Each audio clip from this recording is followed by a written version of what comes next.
Hello friends, स्वागत है आपका my YouTube channel one exam में। आज हम जीएस के वन लाइनर क्वेश्चनों पर बात करेंगे जो कि आगामी एग्जाम के लिए काफ़ी इंपॉर्टेंट है।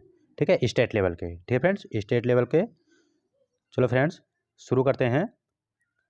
पहला क्वेश्चन है, भारत का क्षेत्रफल विश्व के क्षेत्रफल का कितना प्रतिशत है? इसका सही आंसर है 2.42%। ठीक है, यानी कि भारत का कुल क्षेत्रफल कितना आता है बताओ? 32,87,263 वर्ग किलोमीटर। ठीक है, और विश्व के संदर्भ में कितना प्रतिशत आएगा?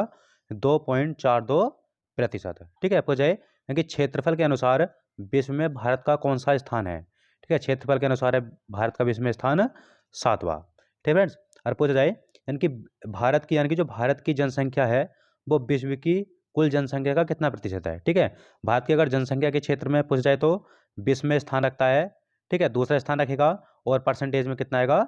17.5%। ठीक है, सर्वाधिक जनसंख्या वाला देश आता है तुम्हारा चीन, दूसरे नंबर पर भारत है। ठीक है, और भारत का जो कुल यानी कि विश्व की कुल जनसंख्या का प्रतिशत है कितना है? 17.05%। ठीक है फ्रेंड्स, अगला क्वेश्चन है, भारत के मध्य से कौन सी रेखा गुजरती है? इसका सही आंसर है कर्क रेखा। ठीक है फ्रेंड्स, अपनी पृथ्वी पर, ठीक है, जो दो पृथ्वी को जो दो बराबर भागों में बांटती है वो कौन सी है? भूमध्य रेखा। ठीक है, भूमध्य रेखा के 23.5 डिग्री उत्तर में कौन सी स्थित है? ये आती है आपकी कर्क रेखा। कौन सी आती है? कर्क रेखा आती है। ठीक है, और भूमध्य रेखा के 23.5 डिग्री दक्षिण में ये आती है आपकी मकर रेखा। ठीक है, पूछा जाए यानी कर्क रेखा को दो बार काटने वाली नदी। ठीक है, कर्क रेखा को दो बार नदी काटती है, कौन सी? माही नदी। माही नदी कहाँ आती है? भारत में आती है। ठीक है फ्रेंड्स, अब पूछा जाए यानी कि जो मकर रेखा को दो बार काटती है वो कौन सी नदी है? ठीक है, मकर रेखा को दो बार काटने वाली नदी है लिम्पोपो नदी। ठीक है, कौन सी नदी है? लिम्पोपो नदी। और भूमध्य रेखा को दो बार कौन सी नदी काटती है? ठीक है, कांगो नदी या फिर जायरे नदी। ठीक है फ्रेंड्स, यानी कि अब हो जाए कि भारत के मध्य से होकर कौन सी रेखा गुजरती है? तो कर्क रेखा। ठीक है, कर्क रेखा भारत के कितने राज्यों से होकर गुजरती है? 8 राज्यों से। ठीक है, कौन कौन से आते हैं? तो वो सबसे पहले आता है राजस्थान। ठीक है, राजस्थान। फिर आता है गुजरात। ठीक है, राजस्थान, गुजरात। फिर आता है मध्य प्रदेश। मध्य प्रदेश। फिर आता है आपका छत्तीसगढ़। ठीक है, छत्तीसगढ़। फिर आता है झारखंड। झारखंड। ठीक है, फिर आता है पश्चिम बंगाल। ठीक है, पश्चिम बंगाल आ गया। फिर आता है आपका त्रिपुरा। त्रिपुरा। और फिर आता है आपका मिजोरम। ठीक है, त्रिपुरा, मिजोरम। ठीक है फ्रेंड्स, ये 8 राज्य याद कर लेना अच्छे से। अगला क्वेश्चन है, भारत का कौन सा राज्य तीन ओर से बांग्लादेश से घिरा हुआ है? ठीक है फ्रेंड्स, यानी कि भारत का एकमात्र राज्य है कौन सा? त्रिपुरा, जो कि बांग्लादेश से तीनों ओर से घिरा हुआ है। ठीक है फ्रेंड्स, वो जाए कि त्रिपुरा का जो गठन हुआ था वो कब हुआ था? त्रिपुरा का गठन हुआ था 1972 में। ठीक है, हो जाए कि भारत यानी कि बांग्लादेश का जो गठन हुआ था कब हुआ था? बांग्लादेश का गठन हुआ था तुम्हारा 1971 में। ठीक है फ्रेंड्स, हो जाए कि त्रिपुरा और बांग्लादेश के बीच जो रेखा है उसका नाम क्या है?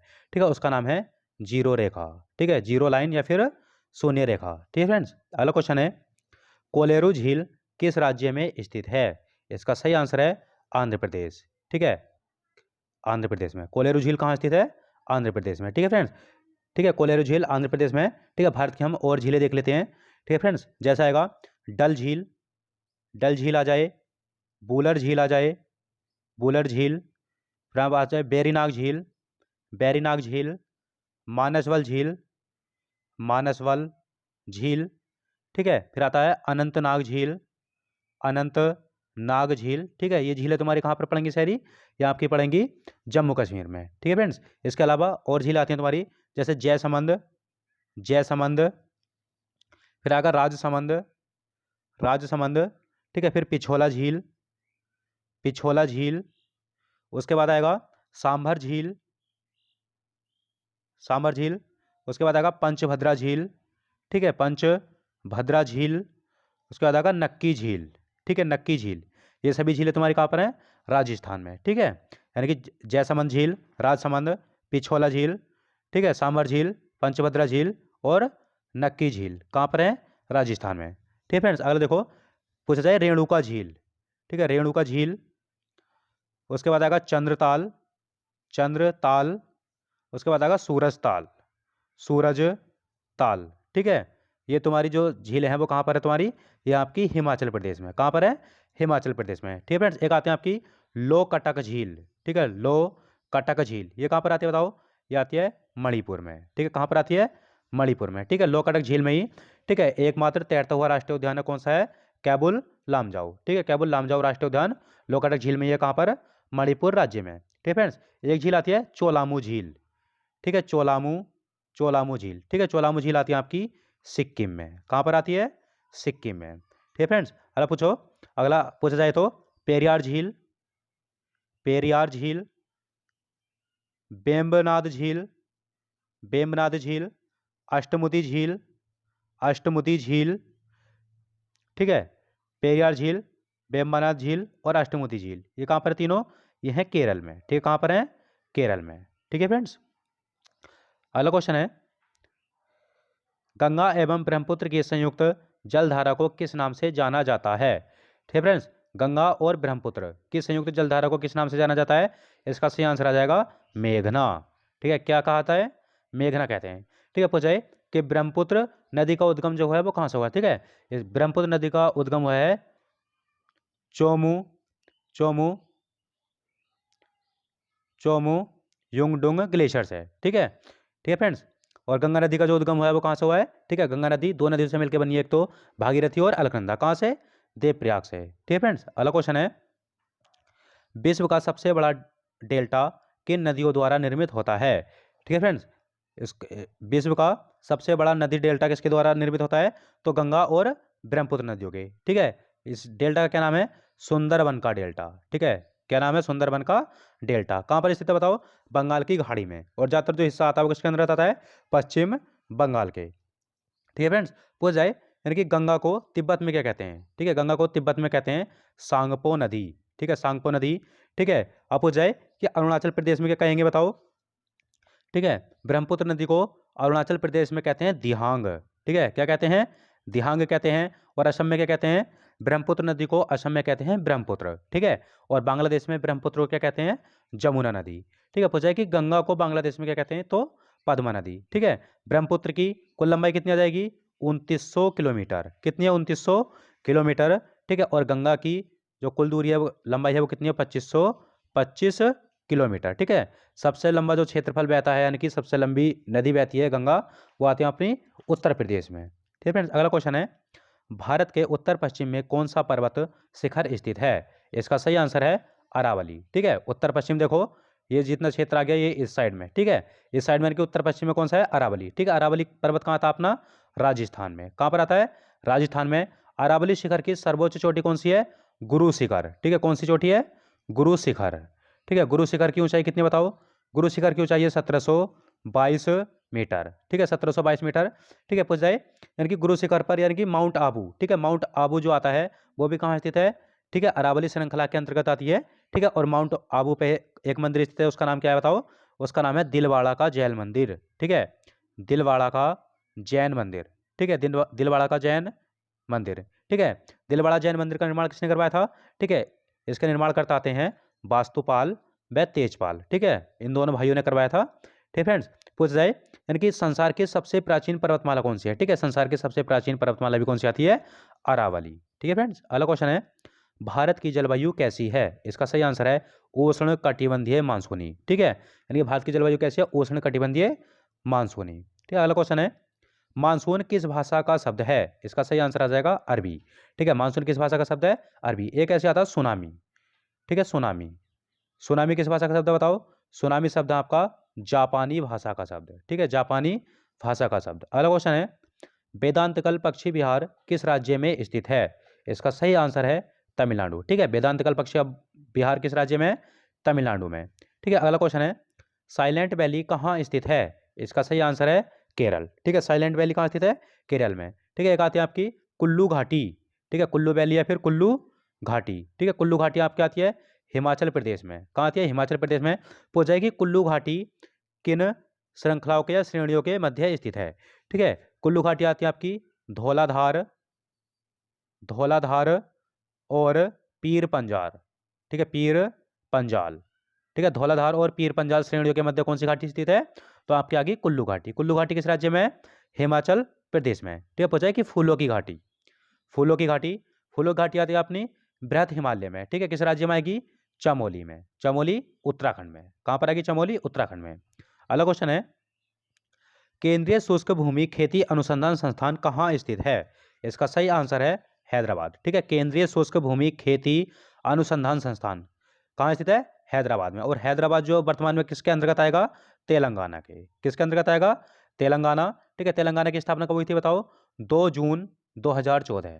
ठीक है, कब हुई थी तेलंगाना की स्थापना? 2 जून 2014 को। ठीक है, 29वां राज्य बनाया गया था। और जब से तुम्हारा यानी कि जम्मू कश्मीर का यानी कि अब तुम्हारा केंद्र शासित प्रदेश बन गए, तो ये फिर से 28वां हो गया है। ठीक है फ्रेंड्स, अब पूछा जाए इसके साथ कुछ और संस्थान देख लेते हैं। ठीक है, एक आता है आपका प्लाज्मा प्लाज्मा प्लाज्मा अनुसंधान संस्थान। ठीक है, प्लाज्मा अनुसंधान संस्थान आएगा आपका अहमदाबाद में। ठीक है, कहाँ है? अहमदाबाद, गुजरात में। ठीक है, अगला पूछा है कि केंद्रीय खाद्य प्रौद्योगिकी अनुसंधान संस्थान, केंद्रीय खाद्य प्रौद्योगिकी अनुसंधान संस्थान, ठीक है, वो आएगा आपका मैसूर में। कहाँ पर है? मैसूर में। ठीक है, अगला पूछा जाए केंद्रीय कपास अनुसंधान संस्थान। ठीक है, केंद्रीय कपास अनुसंधान संस्थान, ठीक है, ये आएगा आपका नागपुर। ठीक है, नागपुर कहाँ पड़ता है? नागपुर पड़ता है आपका महाराष्ट्र में। ठीक है फ्रेंड, अगला पूछो। अगला आएगा कि राष्ट्रीय पोषण संस्थान। ठीक है, राष्ट्रीय पोषण संस्थान। ठीक है, राष्ट्रीय पोषण संस्थान कहाँ स्थित है? हैदराबाद में। कहाँ पर स्थित है? हैदराबाद में। ठीक है, एक और आता है यानी कि राष्ट्रीय ग्रामीण विकास संस्थान। ठीक है, राष्ट्रीय ग्रामीण विकास संस्थान भी कहाँ स्थित है? आपका हैदराबाद में ही स्थित है। ठीक है फ्रेंड्स, इसका सही आंसर क्या आ जाएगा? केंद्रीय शुष्क भूमि खेती अनुसंधान संस्थान कहाँ स्थित है? हैदराबाद में। अगला क्वेश्चन है एनटीपीसी की स्थापना कब हुई थी? ठीक है, नेशनल थर्मल पावर कॉरपोरेशन। ठीक है, इसकी स्थापना कब हुई थी? 1975 में। ठीक है, कहाँ पर? दिल्ली में। अगला क्वेश्चन है बॉक्साइट के उत्पादन में प्रथम राज्य है। ठीक है, बॉक्साइट के उत्पादन में प्रथम राज्य है उड़ीसा। ठीक है, कौन सा राज्य है? उड़ीसा। अगला क्वेश्चन है सीमा सड़क संगठन। ठीक है, सीमा सड़क संगठन की स्थापना कब हुई थी? इसका सही आंसर है 1960। ठीक है, सीमा सड़क संगठन की स्थापना कब हुई थी? 1960 में। अगला क्वेश्चन है उत्तर भारत का मैनचेस्टर किसे कहा जाता है? ठीक है फ्रेंड्स, और उत्तर भारत का मैनचेस्टर पूछा जाएगा तो कानपुर। ठीक है, कौन सा आएगा? कानपुर। कानपुर कहाँ पड़ता है? उत्तर प्रदेश में। पूछा है कि दक्षिण भारत का मैनचेस्टर, दक्षिण भारत का मैनचेस्टर आएगा कोयम्बटूर। ठीक है, कोयम्बटूर। कोयम्बटूर किस राज्य में पड़ता है? तो तमिलनाडु में। ठीक है, और पूछा जाए कि भारत का मैनचेस्टर, ठीक है, भारत का मैनचेस्टर आएगा तो अहमदाबाद। ठीक है, अहमदाबाद कहाँ पर पड़ता है? गुजरात में। ठीक है, उत्तर भारत का मैनचेस्टर कानपुर। ठीक है, और दक्षिण भारत का कोयम्बटूर तमिलनाडु में। ठीक है, और भारत का मैनचेस्टर आएगा तो अहमदाबाद। ठीक है फ्रेंड्स, अगला क्वेश्चन है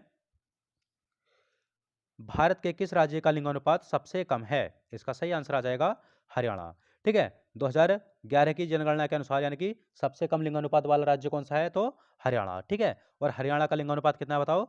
879। ठीक है, 879 महिलाएं हैं कितने पुरुषों पर? 1000 पुरुषों पर। ठीक है, लिंगानुपात क्या होता है? यानी कि 1000 पुरुषों पर महिलाओं की संख्या, उसे क्या कहते हैं? लिंगानुपात कहते हैं। ठीक है, ऐसे पूछा है कि सर्वाधिक यानी कि सबसे कम लिंगानुपात तो कहाँ का हो गया? हरियाणा का। कितना है? 879। ठीक है, पूछा है कि 2011 की जनगणना के अनुसार सर्वाधिक लिंगानुपात वाला राज्य है। ठीक है, सर्वाधिक लिंगानुपात वाला राज्य आएगा तो केरल। ठीक है, और केरल का लिंगानुपात कितना है? केरल का लिंगानुपात है 1084। ठीक है, 1084 महिलाएं कितने पुरुषों पर?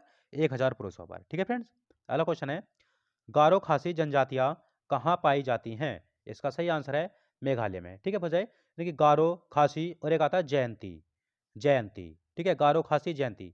ठीक है, ये जनजातियां भी हैं, ठीक है, मेघालय की, और पहाड़ियाँ भी हैं। ठीक है, पहाड़ियाँ भी आएंगी तो भी मेघालय में, जनजातियां भी आएंगी तो भी मेघालय में। ठीक है, मेघालय किस साइड पड़ेगा राज्य बताओ? उत्तर पूर्वी राज्यों में। ठीक है, 7 सिस्टर जो आते हैं उसके अंतर्गत आता है। ठीक है, पूछा जाता है कि इनमें से कौन सा जनपद यानी कि उत्तर पूर्वी राज्यों में 7 सिस्टरों में शामिल नहीं है? ठीक है, तो सिक्किम जो राज्य आता है वो तुम्हारा 7 सिस्टर में शामिल नहीं है। ठीक है फ्रेंड्स, अगला क्वेश्चन है सूर्य कौन सी गैस का गोला है? इसका सही आंसर आ जाएगा हाइड्रोजन और हीलियम। ठीक है, यानी कि हाइड्रोजन और हीलियम का ही सर्वाधिक मात्रा में गैसें पाई जाती है किसमें? सूर्य में। ठीक है, हाइड्रोजन का कितना परसेंट पाया जाता है? हाइड्रोजन पाई जाती है सूर्य में 71%। ठीक है, और हीलियम कितनी परसेंट पाई जाती है? हीलियम पाई जाती है 26.5%। ठीक है, और बाकी और तत्व होते हैं। ठीक है फ्रेंड्स, अगला क्वेश्चन है कैस्पियन सागर झील कहाँ स्थित है? इसका सही आंसर है रूस और ईरान के बीच। ठीक है, रूस और ईरान की सीमा पर कैस्पियन सागर झील कहाँ स्थित है? रूस और ईरान की सीमा पर। अगला क्वेश्चन है विश्व की सबसे गहरी झील है? इसका सही आंसर आ जाएगा बैकाल झील। ठीक है, विश्व की सबसे गहरी झील बैकाल झील। ठीक है, पूछा है कि यानी कि जो बैकाल झील है वो कहाँ स्थित है? ठीक है, बैकाल झील है आपकी साइबेरिया। ठीक है, कहाँ स्थित है? साइबेरिया में, साइबेरिया क्षेत्र में स्थित है। ठीक है, साइबेरिया। ठीक है, रूस के यानी कि साइबेरिया रूस और एशिया का जो होता है, ठीक है, साइबेरिया। ठीक है फ्रेंड्स, अब हो जाए कि विश्व की सबसे गहरी झील, तो बेकाल झील। अगला क्वेश्चन है, भारतीय लिखने की कला नहीं जानते हैं, यह किसने कहा था? ठीक है, यानी कि भारतीय लिखने की कला नहीं जानते हैं। ठीक है, यह कथन कहा था, किसने कहा था? यह कहा था मेगास्थनीज ने। किसने कहा था? मेगास्थनीज ने। ठीक है, मेगास्थनीज ने एक पुस्तक लिखी थी, बताओ कौन सी लिखी थी? वो लिखी थी इन्होंने इंडिका। ठीक है, इंडिका पुस्तक किसकी है? मेगास्थनीज की। वो जाएगी, मेगास्थनीज ने इंडिका पुस्तक में भारत को कितने श्रेणियों में बांटा था? ठीक है, भारत को इन्होंने कितनी श्रेणियों में बांटा था? 7 श्रेणियों में। किस पुस्तक में? इंडिका में। अगला क्वेश्चन है, 78 ईस्वी में शक संवत किसने चलाया था? इसका सही आंसर है कनिष्क। ठीक है, कनिष्क किस वंश का प्रतापी शासक था? ये थे कुषाण वंश के। ठीक है, किस वंश के थे?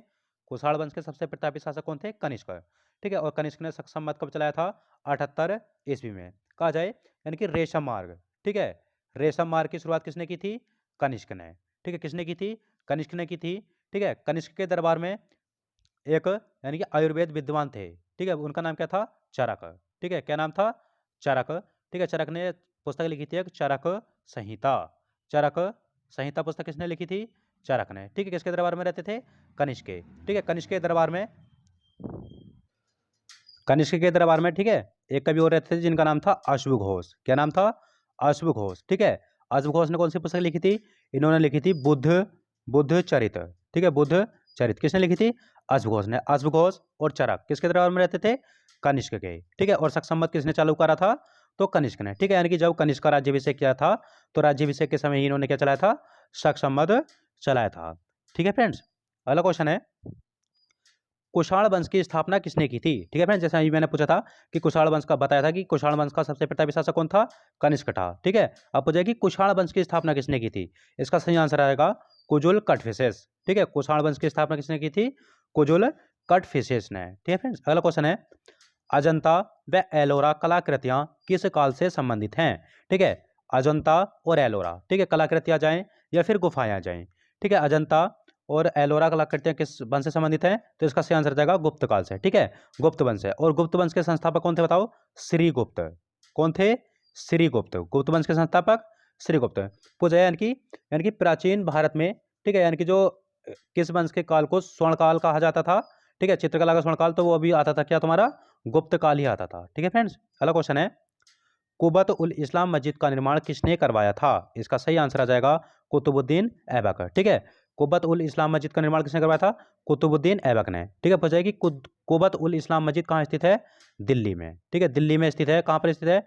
कुतुब मीनार के पास में ही। ठीक है, पूछा है कि कुतुब मीनार की नींव किसने डाली थी? ठीक है, कुतुबुद्दीन ऐबक ने। कुतुब मीनार की नींव किसने डाली थी? कुतुबुद्दीन ऐबक ने। ठीक है, किसकी याद में? एक इनकी दादी थी, क्या नाम था उनका? बख्तियार काकी की याद में किसकी नींव डाली थी? कुतुब मीनार की। ठीक है, कुतुब मीनार की ऊंचाई कितनी है? तो 72.50 मीटर। ठीक है, कितनी? 72.50 मीटर। ठीक है फ्रेंड्स, पूछा है कि कुतुब मीनार का यानी कि जो दरवाजा है, प्रवेश द्वार, उसे क्या कहते हैं? उसका नाम है अलाई दरवाजा। ठीक है, क्या नाम है? अलाई दरवाजा। और अलाई दरवाजा का जो निर्माण करवाया था वो किसने करवाया था? वो करवाया था अलाउद्दीन खिलजी ने। अगला क्वेश्चन है, गुलरुखी के नाम से कौन सा शासक कविताएं लिखता था? इसका सही आंसर है सिकंदर लोदी। ठीक है, सिकंदर लोदी किस वंश का शासक था? लोदी वंश का। ठीक है, पूछा है कि लोदी वंश का संस्थापक कौन था? बहलोल लोदी। ठीक है, और गुलरुखी नाम से जो कविताएं लिखते थे वो कौन थे? सिकंदर लोदी। पूछा है कि सिकंदर लोदी ने आगरा शहर की नींव कब डाली थी? ठीक है, इन्होंने आगरा शहर बसाया था। कब बसाया था बताओ?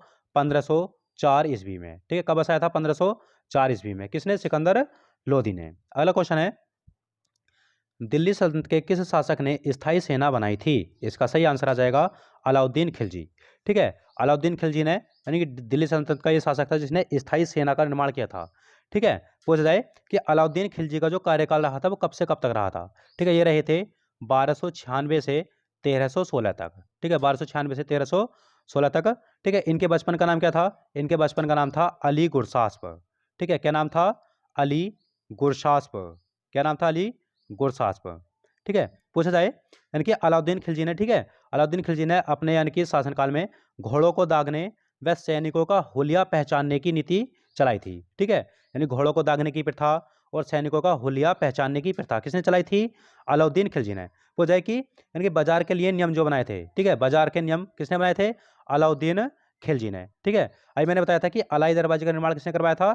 अलाउद्दीन खिलजी ने। और अलाई दरवाजे को कुतुब मीनार का प्रवेश द्वार कहा जाता है। ठीक है, कुतुब मीनार की नींव जो डाली थी कुतुबुद्दीन ऐबक ने डाली थी, और उसका काम पूर्ण किसने करवाया था? इल्तुतमिश ने। ठीक है, इल्तुतमिश ने करीब 3 माले बनवाए थे। ठीक है फ्रेंड्स, 3 बनाए थे और 4। ठीक है, इसके यानी कि ऊपर का यानी कि एक ढह गया था, फिर चौथा और पांचवा किसने बनवाया था? वो बनाया था तुम्हारा, किसने बताओ? फिरोज शाह तुगलक ने। किसने बनवाया था? फिरोज शाह तुगलक ने। ठीक है फ्रेंड्स, अगला क्वेश्चन है, सांकेतिक मुद्रा का प्रचलन किस शासक ने किया था? इसका सही आंसर आ जाएगा मोहम्मद बिन तुगलक। ठीक है, सांकेतिक भाषा का प्रचलन किसने किया था? मोहम्मद बिन तुगलक ने। ठीक है, पूछा कि दिल्ली सल्तनत का सबसे योग्य व शिक्षित शासक कौन था? मोहम्मद बिन तुगलक। ठीक है, मोहम्मद बिन तुगलक के समय मोरक्को से एक यात्री आया था, उसका नाम क्या था बताओ? Ibn Battuta. क्या नाम था? Ibn Battuta. Ibn Battuta. ठीक है, इब्न बतूता था। ठीक है फ्रेंड्स, कब आया था ये? 1333 ईस्वी में। ठीक है, 1333 ईस्वी में इब्न बतूता किसके दरबार में आया था? ठीक है, मोहम्मद बिन तुगलक के, या फिर भारत में आया था किसके समय? मोहम्मद बिन तुगलक के शासनकाल में। ठीक है, सांकेतिक मुद्रा किसने चलाई थी? मोहम्मद बिन तुगलक ने। ठीक है, चमड़े की मुद्रा किसने चलाई थी? मोहम्मद बिन तुगलक ने। ठीक है, मोहम्मद बिन तुगलक ने अपनी राजधानी दिल्ली से कहाँ स्थापित की थी? देवगिरी। कहाँ पर स्थापित की थी? देवगिरी। ठीक है, देवगिरी में स्थापित की थी, और देवगिरी का इसका नाम इसने क्या नाम रखा था? दौलताबाद। ठीक है फ्रेंड्स, अगला क्वेश्चन है, वास्को डी गामा भारत कब आया था? इसका सही आंसर है 1498। ठीक है, वास्को डी गामा भारत कब आया था? 1498। ये भी आता है कि भारत की खोज किसने की थी? वास्को डी गामा ने। ठीक है, कब आया था? 1498 में। ये कहाँ उतरा था बताओ? कालीकट। ठीक है, कालीकट, कालीकट बंदरगाह पर उतरा था, जो कि कहाँ पड़ता है बताओ? कोझिकोड। ठीक है, कोझिकोड जिला आता है कहाँ पर?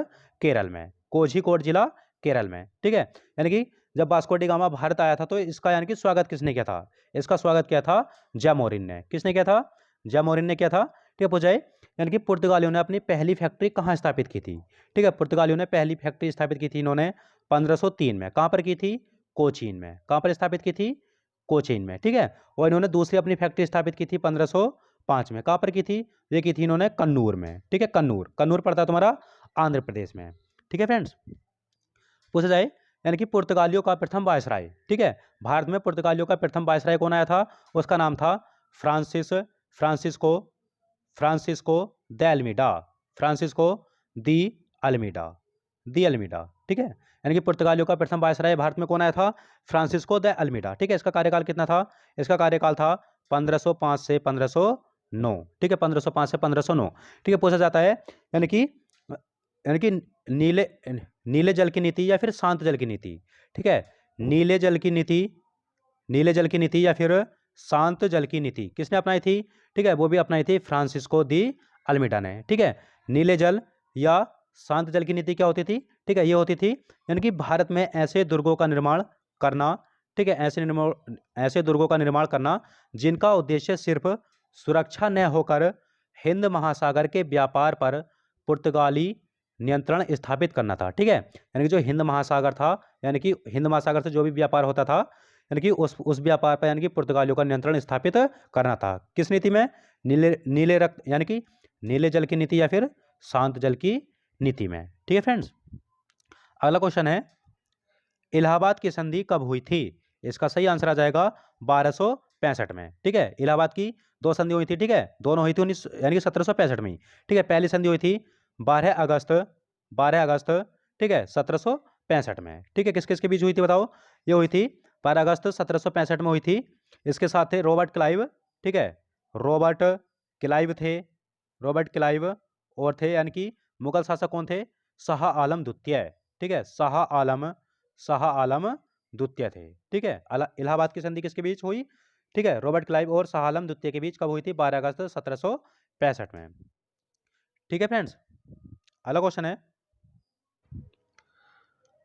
सत्यशोधक समाज के संस्थापक कौन थे? इसका सही आंसर आ जाएगा ज्योतिबा फुले। ठीक है, सत्यशोधक समाज की स्थापना किसने की थी? ज्योतिबा फुले ने की थी। कब की थी बताओ? 24 सितंबर 1873 में। ठीक है, सत्यशोधक समाज की स्थापना ज्योतिबा फुले ने कब की थी? 24 सितंबर 1873 में। कहाँ पर की थी बताओ? पुणे में। ठीक है, पुणे महाराष्ट्र में। ठीक है, पुणे महाराष्ट्र में की थी। पूछा जाए यानी कि ज्योतिबा फुले की पुस्तक का क्या नाम था? ठीक है, इनकी पुस्तक थी गुलामगिरी। ठीक है, क्या नाम थी? गुलामगिरी। पुस्तक कौन सी थी इनकी? गुलामगिरी। पूछा जाए कि गुलामगिरी पुस्तक किसकी है? ज्योतिबा फुले की।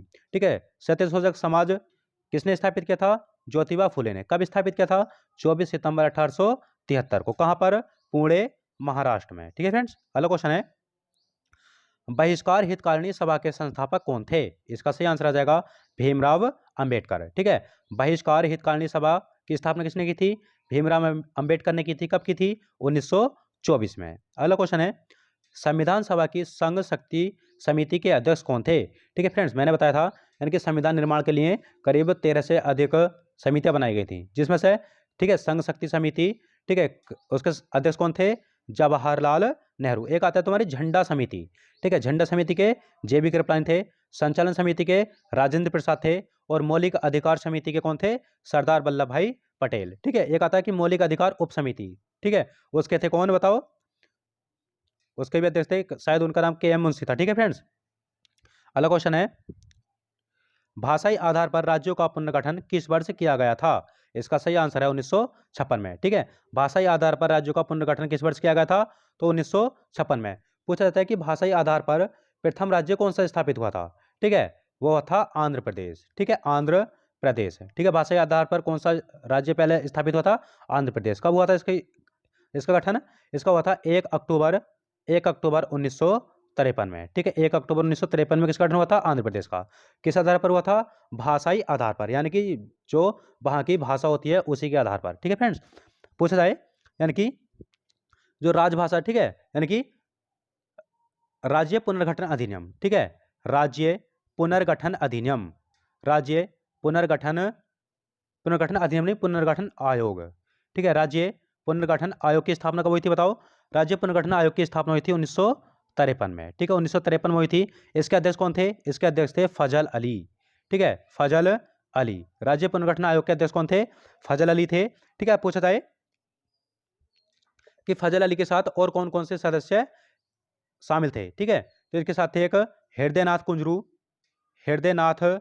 कुंजरू, और एक थे आपके के एम पडिक्कर। ठीक है, KM पडिक्कर और हृदयनाथ कुंजरू। ठीक है, किसके सदस्य थे? राज्य पुनर्गठन आयोग के ही सदस्य थे। अध्यक्ष पूछा जाए तो फजल अली आ जाएंगे। ठीक है, पूछा जाए यानी कि जो राज्य पुनर्गठन आयोग ने अपनी रिपोर्ट सौंपी थी सरकार को, वो कब सौंपी थी? ठीक है, इन्होंने अपनी रिपोर्ट सौंपी थी 30 दिसंबर 1955 में। ठीक है, 30 दिसंबर 1955 में रिपोर्ट सौंपी थी सरकार को। किसने? राज्य पुनर्गठन आयोग ने। ठीक है, राज्य पुनर्गठन आयोग आएगा तो 1953, राज्य पुनर्गठन अधिनियम आएगा तो 1956। अगला क्वेश्चन है, धार्मिक स्वतंत्रता का अधिकार किस अनुच्छेद में है? इसका सही आंसर आ जाएगा 25। ठीक है, धार्मिक स्वतंत्रता का अधिकार किस अनुच्छेद में है? 25। जैसे कि सिक्को जो रखते हैं तुम्हारे, यानी कि तलवार यानी कि कृपाण वगैरह जो रखते हैं, ठीक है, वो सभी स्वतंत्रता किसके अंतर्गत आएगी तुम्हारी? अनुच्छेद 25 के अंतर्गत। अगला क्वेश्चन है, किस वर्ष संविधान में मूल कर्तव्यों को शामिल किया गया था? इसका सही आंसर आ जाएगा 1976 में। ठीक है, आपको पता होना चाहिए कि जो मूल कर्तव्य थे, यानी कि जब संविधान का निर्माण हुआ था तो मूल संविधान में नहीं थे।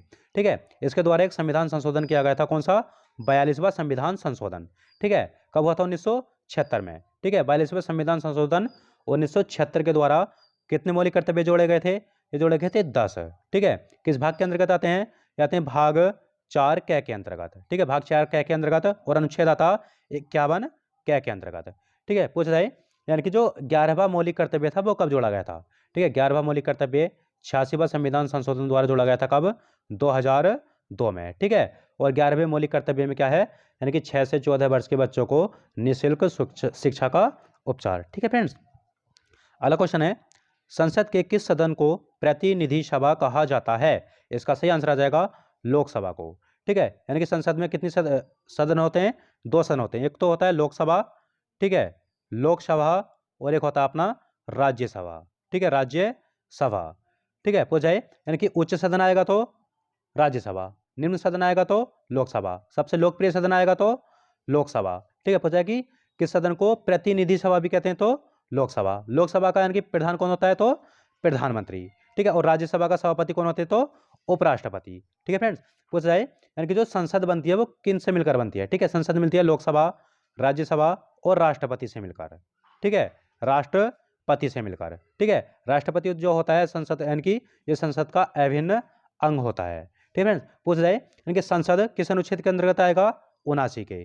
ठीक है, और जो राज्यसभा आएगा वो किस अनुच्छेद के अंतर्गत आएगा? 80 के। ठीक है, संसद अनुच्छेद 79 के, राज्यसभा अनुच्छेद 80 के और लोकसभा अनुच्छेद 81 के। ठीक है फ्रेंड्स, अगला क्वेश्चन है राज्यसभा का पदेन अध्यक्ष कौन होता है? इसका सही आंसर आ जाएगा उपराष्ट्रपति। ठीक है, राज्यसभा का पदेन सभापति या अध्यक्ष कौन होता है? तो उपराष्ट्रपति हो जाए। यानी कि जो राज्यसभा का पदेन अध्यक्ष या सभापति होता है वो कौन? उपराष्ट्रपति। किस अनुच्छेद के अंतर्गत होता है? यह आता है इसका अनुच्छेद 64/89। ठीक है, ये दोनों अनुच्छेद व्याख्या करते हैं कि राज्यसभा का पदेन अध्यक्ष उपराष्ट्रपति होगा। अनुच्छेद कौन कौन से?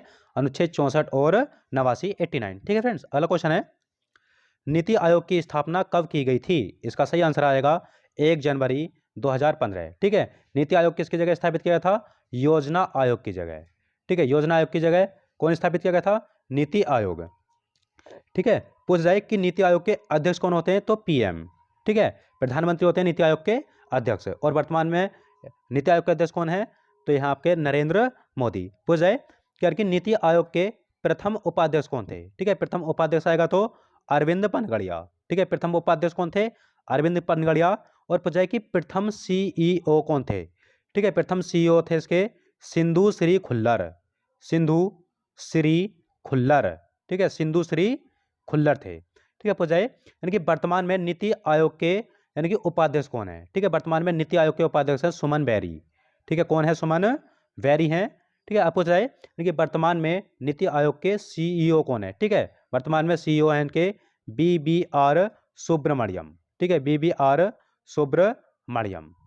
ठीक है फ्रेंड्स, ये करीब 40 क्वेश्चन कराए थे मैंने। ठीक है, और सभी ने कॉपी में नोट किए होंगे बहुत अच्छे से। हर क्वेश्चन की मैंने अच्छे से व्याख्या की है। ठीक है फ्रेंड्स, और जिसने हमारे चैनल को सब्सक्राइब शेयर नहीं किया हो, ठीक है फ्रेंड्स, वो चैनल को सब्सक्राइब शेयर जरूर करें। ठीक है फ्रेंड्स, और एग्जाम बहुत जल्द आने वाले हैं, फॉरेस्ट गार्ड का आने वाला है। ठीक है फ्रेंड्स, और आगे भी एग्जाम बहुत हैं काफ़ी उत्तराखंड में, जैसे RO ARO का विज्ञापन आने वाला है। ठीक है, RO और ARO का। ठीक है फ्रेंड्स, उसी के हिसाब से मैं GS करा रहा हूँ आपको बहुत अच्छे से। ठीक है, हर क्वेश्चन के बारे में डीपली जानकारी दे रहा हूँ आपको। ठीक है फ्रेंड्स, आज के लिए बहुत है। जय भारत, जय उत्तराखंड।